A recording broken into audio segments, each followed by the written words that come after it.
Frères et sœurs en la foi, pour revenir un peu en français sur notre sermon d'aujourd'hui, essentiellement il s'agit de ces 3 jours qui ont suivi le jour de la Tabaski. Ce sont des jours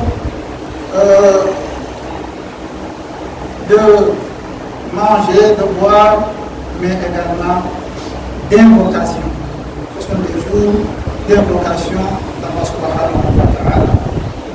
Ce sont des jours qu'on appelle les jours de Tashriq, une occasion privilégiée d'intensifier les actes d'adoration et de se rapprocher d'Allah subhanahu wa ta'ala par le souvenir et la gratitude et d'exprimer sa joie pour ses bienfaits. Ce sont des jours de Tashriq. Ils sont connus comme jours de festin, de boisson et de souvenir de Dieu, Allah subhanahu wa ta'ala. Une expression qui résume leur essence et leur vertu. Donc ce sont des jours, bien sûr de festin, mais ce sont des jours d'invocation, ce sont des jours de dévotion, mais également ce sont des jours de bienfaisance envers les démunis. Selon certains exégètes du Coran, ils ont estimé qu'il s'agit, quand on parle des 5 jours comptés, mentionnés dans la parole d'Allah, certains exégètes disent qu'il s'agit bien de ces jours. Ils invoquaient Allah pendant des jours comptés, ensuite ils prévoient de péché. Pour qui se comporte en acte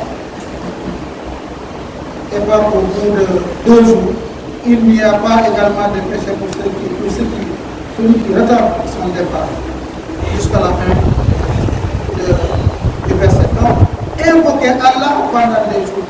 Donc, c'est l'invocation d'Allah que nous devons multiplier, que nous devons nous concentrer surtout sur les actes d'adoration. Donc, ce ne sont pas des jours de danse, comme certains l'ont pris, ou des jours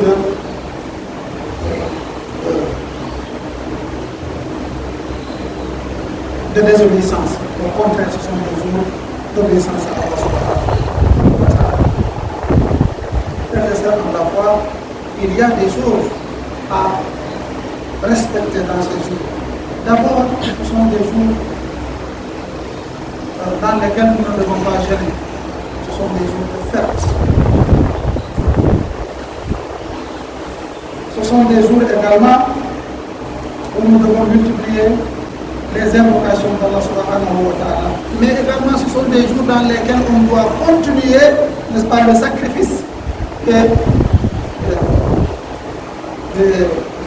moutons de Tabaski.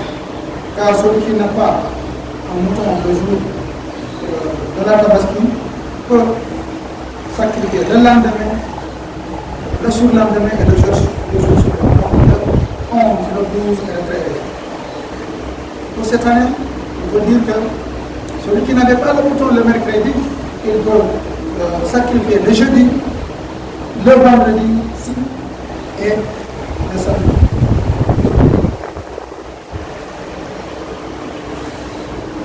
Mais l'interdiction de jeûner se limite à nous et aux pèlerins.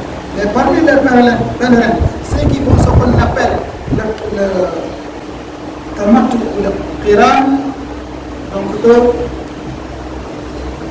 s'ils n'ont pas de mouton, s'ils n'ont pas un sacrifice à donner, donc eux, ils sont autorisés à jeûner ces 3 jours. Ce sont les seuls. Ceux qui font seulement la umrah et ceux qui font pèlerinage et umrah cumulés ensemble et qu'ils n'ont pas, n'est-ce pas, ceux-là sont autorisés de jeûner dans le reste, nous autres et les autres pèlerins, nous ne devons pas jeûner car ce sont des jours de fête pour les. Je disais à la fin que vraiment nous devons faire en sorte que ce pays puisse prier, au moins, même si c'est la Tabaski, prier le même jour. Car en réalité, même si les décomptes peuvent différer, certains peuvent compter le 8 et d'autres comptent le 9 par rapport à Arafat, mais quand même, la réalité est que au Sénégal, on n'a pas de mots qui s'appellent Arafat. Ce n'est pas un pays où on fait le pèlerinage. Donc le pèlerinage se fait à la Mecque. Donc le décompte doit suivre les quoi qui sont là-bas. Je dis que aujourd'hui, si le prophète sallallahu alayhi wa sallam vivait, supposons qu'il vivait, et qu'il dise le mardi, les pèlerins sont à Arafat. Le mercredi, il sort dans les réseaux sociaux, dans la télévision, il dit le mercredi, je prie. Qui allait rester dans ce monde? Donc il faut qu'on y réfléchisse et qu'on essaie de se corriger. Frères et sœurs, dans la foi, ربنا آتنا في الدنيا حسنة وفي الآخرة حسنة وقنا عذاب النار ربنا تقبل منا إنك أنت السميع العليم وعلينا إنك أنت التواب الرحيم.